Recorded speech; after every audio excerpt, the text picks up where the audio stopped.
Hi, everyone. Welcome back to another episode of the Modern Witch Mama podcast. Today, I have a very special guest with me, Laura West. So, Laura is a registered nurse, an energy healer, a psychic medium, an author, a podcast host, and a TV host who is dedicated to both the sciences and spirituality. So, she was the host of Life from the Other Side on the Everyday Woman TV network. And she currently hosts her own podcast called A Guided Life. She's dedicated to spreading the word of love and teaching others how to communicate with their spirit guides using their intuition.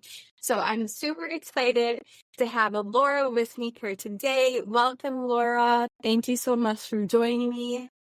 Thank you so much for having me. I'm very excited to talk and share. Yes, for sure. So I want to dive right in. Can you tell the audience, how did you get into mediumship? When you're in your intro, you talked about combining science and spirituality. So I'm really intrigued how you found mediumship in your life in particular.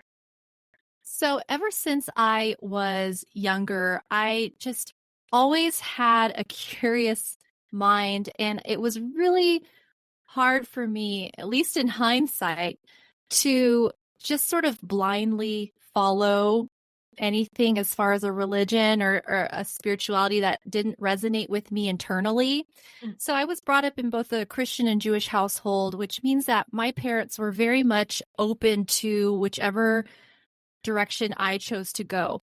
And I went the spiritual route, and I'm so blessed that they still very much support me in what I do, along with my husband and my kids, of course. But back then as a child, that was really important because I think it helped to set that foundation. Well, I also have a very analytical brain as well. And so I got into nursing because I was very much interested in biology and human anatomy, and then the power of healing and being able to help people. So there was also that component as well of that, I don't know, that humanitarian, but that component where you want to help people, make them feel better, but also utilize what science has available to do that. So it felt only natural for me to start to incorporate some of the things that I'm interested in when it comes to spirituality and science, because I feel like there is a connection. I feel like one happens because of the other, and vice versa.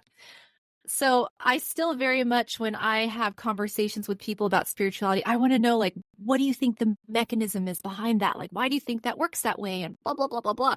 So I very much still incorporate a lot of that in my practice. I was always interested in anything mediumship related and mystical related from an early age. When I first learned about spirit guides, it was so fascinating to me. I was in my early 20s at the time. And I was like, what is this about? Like, this like speaks to me. I want to meet my guides. And how does this work? And what do they do? And how did they become a guide? And like all these questions that I even still have to this day.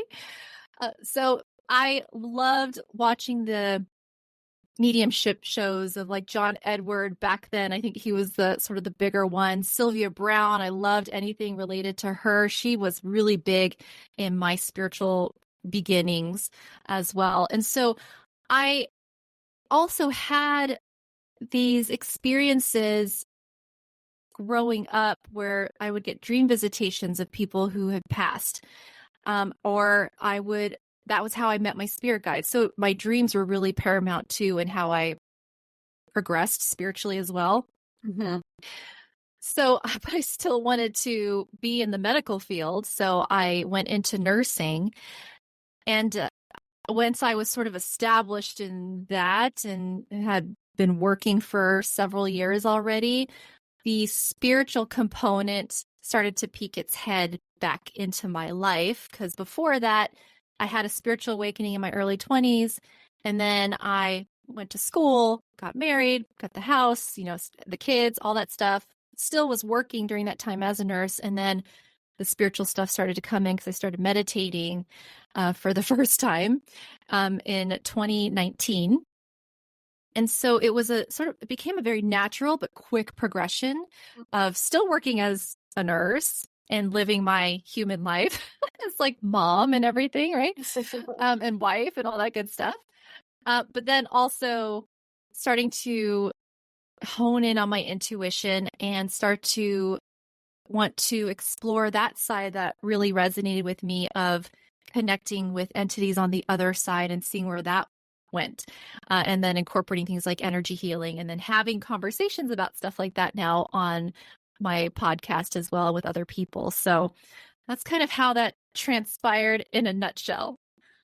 I love all that. Yes. So that's a kind of a good transition point because I was going to dive into sort of why is it even important for us to tune into our intuition? Like we hear that a lot, right? And I talk about it a lot on my podcast and my business as well. But for someone that's like a total beginner, say we're listening to this and they're like, what are they even talking about? Like, why is that important for us to do? And how, I guess, is there a particular way you like tuning in that really helps you get connected? Sure. So, first of all, I think that it's important, not just one's spiritual practice. Yeah, it plays a huge role in that, but it's important just for the day-to-day, everyday living.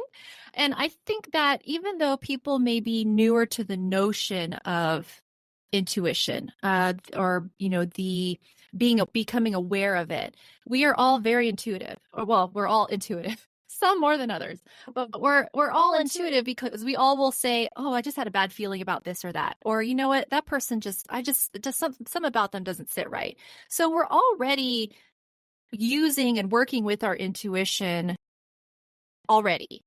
But for those who are maybe wanting to utilize it more on a spiritual path when it comes to connecting with entities on the other side, for instance, because that's where my passion lies. Mm-hmm.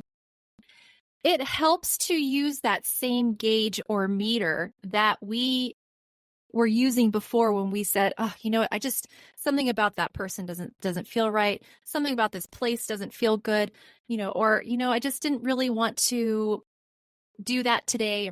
Whatever the case may be. So it's that same meter that we were using before to tune in with our soul team members, so like angels, spirit guides, past loved ones, whatever. Mm-hmm. So it's just the answers might be a bit different, or the outcome of that intuitive hit might be a bit different. Whereas before, if you're in a place that just doesn't feel right, you may be like, okay, I think I'm just going to leave. It just doesn't feel right. I don't know what it is. Doesn't feel right. Mm-hmm. But when you're in a place where you're tuned in and using your intuition to connect to entities who are on the other side, whether it's your spirit guides helping you to navigate life, then it might feel more like I'm just getting this hit that I need to not be here right now. Maybe my guide's telling me, or I can sense it. My grandmother who passed is telling me. So it just changes the language a little bit. Does it change the connection or the intuitive hit or where it comes from and all that stuff? No, it's just how we perceive it and how we then interpret that. So that would maybe be the transitional difference between somebody who is like, well, like my intuition can do that. I didn't even know, like I have intuition. Yes, you have intuition. But when you start to use it with connecting with the other side, it just may have a different outcome. So for instance, say, Kelly, you asked me a question like, what does my guide want me to know today? And so for me, I would, that same feeling where I would get in my gut, like, where something doesn't feel good, I kind of tune in the same way. It's so hard to explain it unless you've done this. So Yes. trying really hard to put this into words. Yeah. But I would then tune into your guides. I keep going like here because guides for me are like always over here. Yeah. So I would tune into your guides and, ask, okay, in my mind, what does Kelly need to know today? And whatever comes in, like whatever I just feel like saying, and it's like intuitively, I'll just say, just keep going. You're doing a great job, encouragement, all that good stuff. Saw the word spirit and then the word sprint. I'm like, I don't know. So whatever that means to you, but that's just the stuff that would like come in for you. So, now the one thing that I do like to share, when I first started to learn to hone in on my intuition, even though I had been intuitive my whole life, but in 2019, I started to meditate. So that would be one way that I would encourage somebody who wants to hone in on their intuition, would be to meditate. And I'll explain why I think it works in a second. But I do want to share that before I started wanting to hone in on my intuition, it was because I wanted to know better what it felt like when I wasn't supposed to do something. So my interpretation of intuition, before I realized all the other amazing things it means, is that it's there to keep us from doing something we're not supposed to. Because you always hear about the stories of, I turned left when I normally don't, and I realized I missed a car accident, or like I really feel like I shouldn't be doing this, but for some reason I feel a lot of pressure to do it, like from my friends, so I'm going to do it. But God, I really don't feel like this is going to be bad. So I always thought that our intuition was there to keep us from doing something bad, which it is. But it's also there to help guide us to do good as well, if we want to use good and bad. So yes, so meditation would be one way that it worked really well for me. I had no idea that was going to be the outcome of it, but it worked really well for me because when you want to start to use your intuition more as communication with spirit or whatever entities on the other side, loving entities on the other side, you need to start to listen more, feel more, visualize more. And to help with that, it helps to be able to focus on what's meant to come in. And so meditation is a good way to train the brain to be able to focus and to get rid of the clutter. So if for somebody listening, they feel intuitively guided to do like psychic mediumship work, but they don't know where to start, for instance, or they're like, how do I communicate better with spirit? Intuition is huge, because you can't be connecting with spirit and then worry about all the things you've got to do today. Like, your goal right there as the psychic medium is to be the messenger and to be as clear of a messenger as you can for the spirits and then for your sitter or client who's in front of you. So to be able to do that, you can't be doing anything else mentally. Yeah. So, the meditation really helps, because it helps you like focus your breathing and, just a good training practice. I keep going like this. I don't know.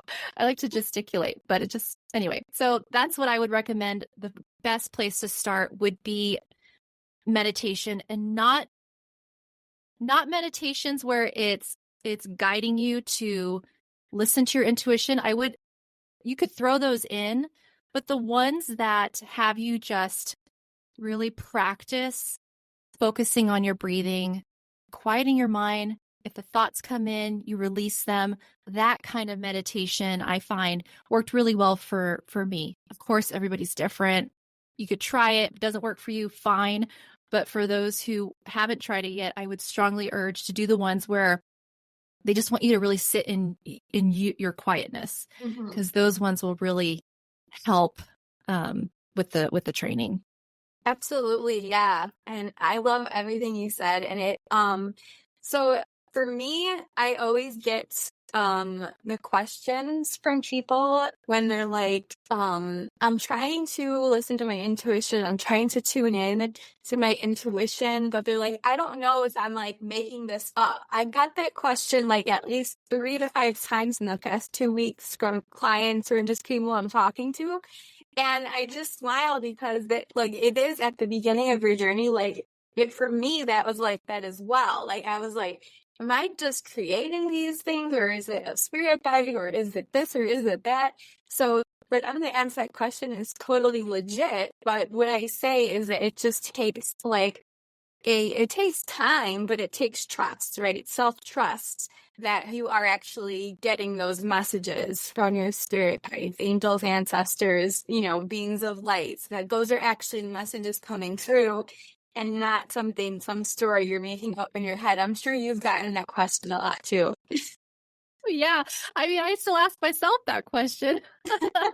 Yeah, definitely. But you know what's really helped with that is the practice of doing readings and getting validation, right? That's what really helps. Because otherwise, if you can't really validate it, there's no way to measure and to give, that confirmation that it is indeed spirit and not you, because it's like in the same place in your brain. It feels the same as if you're daydreaming or imagining something. It's like this, they access that same place in your mind to give you the messages. So it's very, very common to question and wonder if it is me making it up or am I really getting messages through. And really the best way is just validating and trusting, like you said, and just say it. Like if it feels very weird and far-fetched, I'm like, okay, I'm just gonna say like a purple horse. I don't know why they're showing me a purple horse, and then the sitter's gonna be like, oh my gosh, like that's their sign for me. That's the only way to know, okay, I remember what that felt like. I remember how that came to me, whether you're visual or you hear it or you feel it or whatever, but you remember what that's like, and you just keep practicing and building on that. It's really, that's the best way to do it, is to bite the bullet, and even though it's scary, start doing readings for people to get that validation. Yeah, definitely. I would agree with that as well. So yeah, I do readings. I do not do mediumship readings. It is something I might be interested in the future, but I do intuitive readings and Akashic records. So very similar. Very similar, yeah. So both of those, yes, I tell people just to go in as open as possible, and I do get visual, I get messages, I get flashes of past lives coming through for people, and I really had to really work on my confidence and trust in sharing those, right? Because at first it was very scary, like, oh, what if they say this makes no sense at all? And then we're like, no, that's not what it is. But you're right, as you practice it again and again, as you do more and more, and you get those confirmations, and you get the clients coming back and saying how meaningful and impactful it was for them, and how it allowed them to open something up and it allowed them to like take a step forward in their life, or like in some way be beneficial. That's when it all starts kind of like you gain that self-confidence then in the long run. So Yeah, it's scary, but it's the best way. definitely, yes. So there was something you mentioned at the beginning that I was intrigued by, so I dive into it a little bit. You had said something about how does a guide become a guide? How does a spirit guide become a spirit guide? So I'd like to dive into that a little bit because I'm just intrigued by it, and I think the audience would be too. Because we hear so often, like we are getting these messages from our spirit guides, but some people are confused who they even are. So I guess two parts to the question: how does a guide become a guide? And then how can people actually find out like who their guide is? Great questions. Okay. So a guide, first of all, has lived lives on Earth, or in the physical, I should say, because there are other planets, have lived lives in the physical. So that's important because it allows them to empathize with their human that they're guiding. Now, who is a spirit guide? Well, the term to me is pretty general. So anyone that's a spirit and that guides you, to me, is a spirit guide, because I have learned time and time again that you can't give limiting definitions or explanations on anything spirit related, because you will then be thrown a curveball and shown differently. Like, oh, I had no idea that was possible. Like, I have done readings for people and have learned that your guide could be living in the same life as you in the physical, and then you'll switch off being each other's guides as well. So, I mean, I've learned so many different things. Plus, I've read different books about it as well. So, it's very limitless. And it's also very personal, I think, too. Because for some people, they will say, you know, my grandmother who passed in this lifetime feels like a guide to me. And that's totally acceptable. Whereas maybe an older, quote unquote, older definition of spirit guide would have been more like, no, it's separate from a past loved one. But to me, I feel like it's just a name we give it because we need it. But energy is energy, and they're there to help us no matter what. So a guide just like us will spark. Do they just spark from source's energy like we did? Some sparked before we did, so they're able to guide us through. We all have multiple guides. I do like to say that we each have one, maybe two main guides. You have two. I really feel like you have two. Yeah. Main, quote unquote, main guides that are there with you. Like they were there from the beginning, and they're there through every life. Some lives, they may play a bigger role than others, just depending on what you need for that life. And then we've got other guides as well that will help us through both physical things and emotional things. So if you're back at school, you've got a guide that's going to help you with the school stuff. If you are going through a bout of depression, you've got a guide that helps you through that. And then the good stuff too, like if there's something really worth celebrating, I'd venture to say all your guides are going to be a part of that because that's just a happy moment. But just know that we've got guides for all sorts of things. How do you know who to talk to, you know, and what to call them and all that stuff? It's okay if you don't know, because they're just going to be there for you no matter what. But if you are like me and you're like, oh, I want to know exactly who it is, what their names are, what do they do for me? Like, if you really want to know that stuff, I totally get it. It's very much like a human thing that we need. And I have found that guides are very much happy to give that to us if we ask. So a good way that goes back to trusting your intuition to maybe find out the name, for instance, of one of your guides, or if you want to kind of see about your quote unquote main guide, is to just ask. You just ask, you know, guide, what is your name? And either a name will pop into your mind, and that's when it's important to trust your intuition and go with that. And it's okay if that's the, I don't know, right name or not. I don't really think it would be a wrong name, but it's fine because the name's for us. Another way that I have that worked for me was I asked my guide to visit me in my dreams. And I was so lucky that I remembered to ask his name in the dream. So he told me directly through my dream that his name's Jason. So that's how I know his name. Another good way too is maybe when you're a little bit further along in your intuitive journey and you pick up on signs and synchronicities, maybe you're starting to hear a name that you just haven't heard a long time, and all of a sudden you're hearing it over there, like the name Sarah, for instance. Say you don't know any Sarahs, and then all of a sudden you're like overhearing on the TV show the name Sarah. You're like, you maybe don't think anything of it. And then maybe you hear your, I don't know, neighbor talking to someone on the phone. They're like, hey, Sarah, how's it going? You're like, okay, interesting. Sarah, I heard the name Sarah twice. That too is another way that spirit will start to be like, hey, like, this is the information you wanted. This is how I'm going to give it to you. So there are different ways to receive that information. It's just up to you how, you know, the human, the person, how they want to play around and see how their guide wants to give it to them. I think probably the most the quickest way would just to be like, ask what's your name and then see if a name pops in right away. That might be the quickest. And then it's just nice to have a name. Some people don't need a name. That's totally fine. But if you're like me, I love a name. Yeah, we love assigning orders to things as humans, right? Gives us a sense of control. So it's so funny. I was trying not to like laugh when you said Sarah, because that was one of the first guide's names I ever found out in my journey.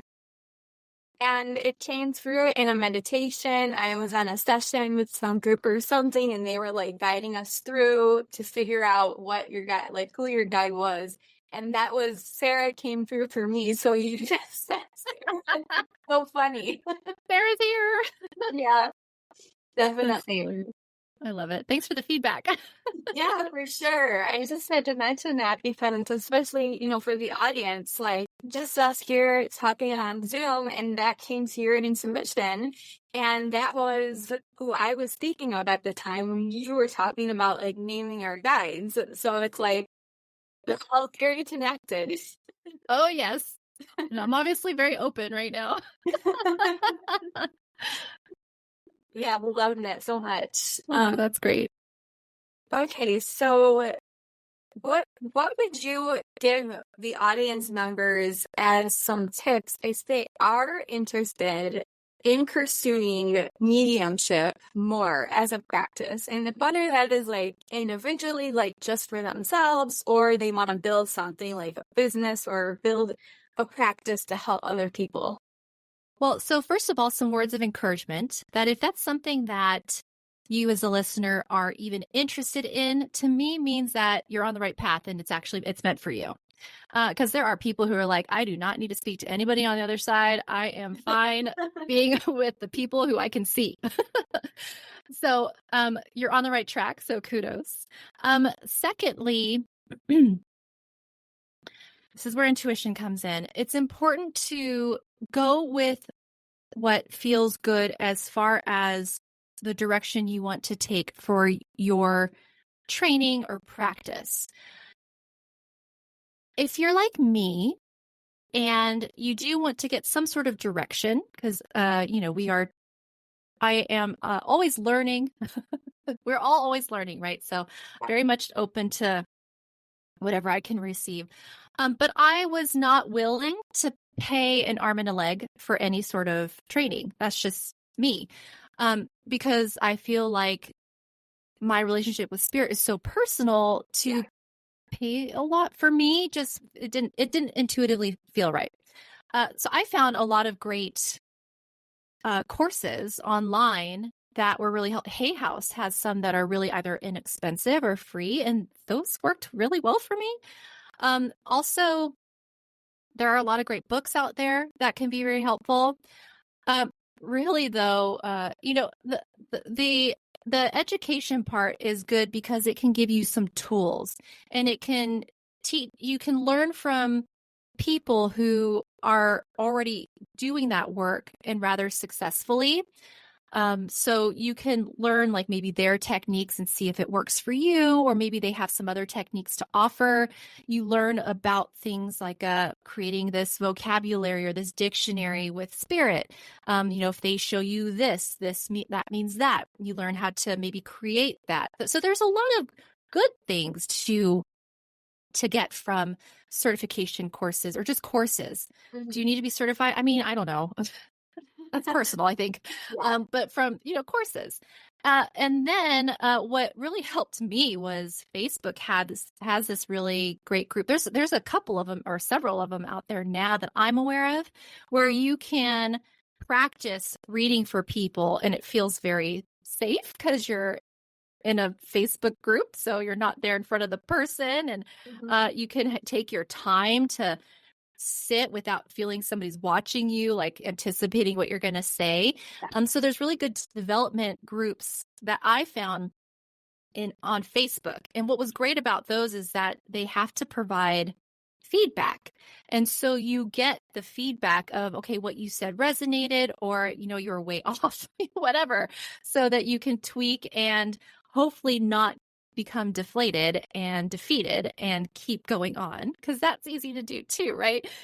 So so that's why it's also nice to maybe practice that way as well. It worked well for me.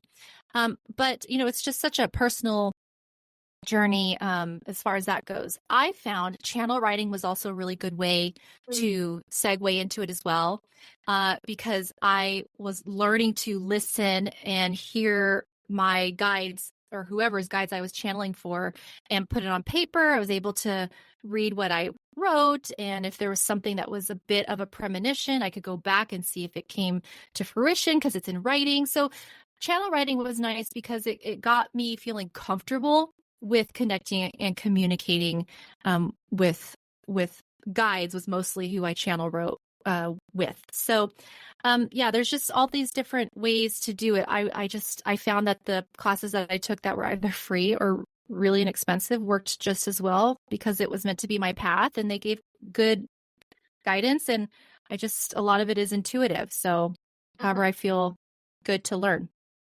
I love that advice. Yeah, that's so good because yeah, sometimes people feel pressured to enroll in the courses or the trainings, and you're so right. It starts with your intuition. So leaning into that for yourself is really the most important. What I found is I not so much had to take trainings on intuition or like spirit guides, but just in some of the more advanced things as you go along your journey. Sure.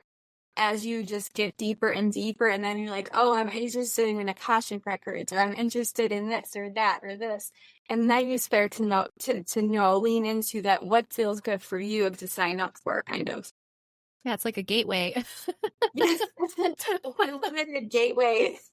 So unlimited. It can be very overwhelming. That's why intuition's so important because without it, we'd be like, where do I even go next? There's so much to learn. Oh my gosh, there's just so much. There's so much. Yes. It's a blessing, but it could be overwhelming. Definitely. You can fill lifetimes up with all of the knowledge that they're always learning.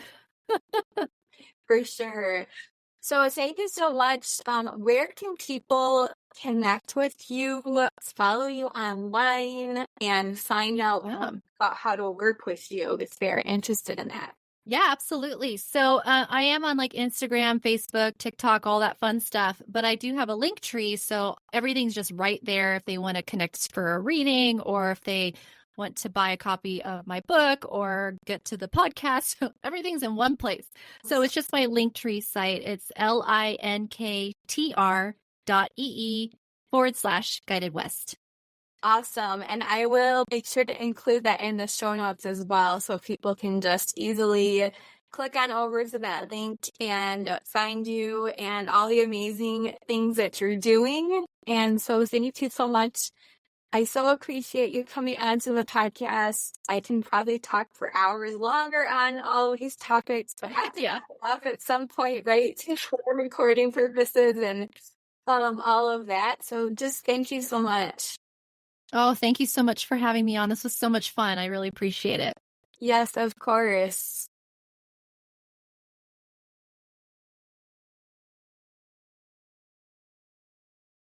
Thank you so much for tuning in to the Modern Witch Mama podcast today. I wanted to share with you a couple of exciting things that are happening in the Modern Witch Mama world, and we'll also share the links with you in the show notes so you can go on over and check out all of the details. I have a group program called Unbound that is beginning in May. And Unbound is really for you if you have the desire to step into your authentic self-expression that is not held back by previous energies, blockages, past life, current life, or generational traumas, hurts, disappointments, fears.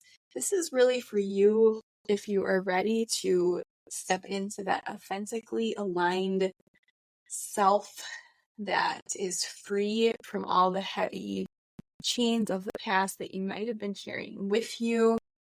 And we are going to dive in to not only witch and healer wounds and clearing out any of those cords, energy cords, chains and attachments that may be holding you down in the present moment and preventing you from moving forward toward your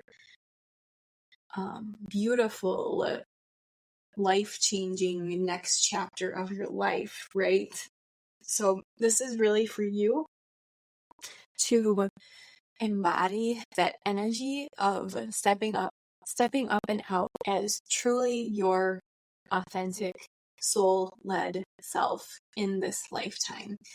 So within Unbound, we are going to not only dive into energy sessions that involve both Holy Fire Reiki and Akashic Records clearings, but we are also going to have a little fun with some witchy rituals and spell work, and just diving into really getting you to set up a practice that is unique to you and your energy and your goals, and not making it like everybody else's practice, right? Making it uniquely yours.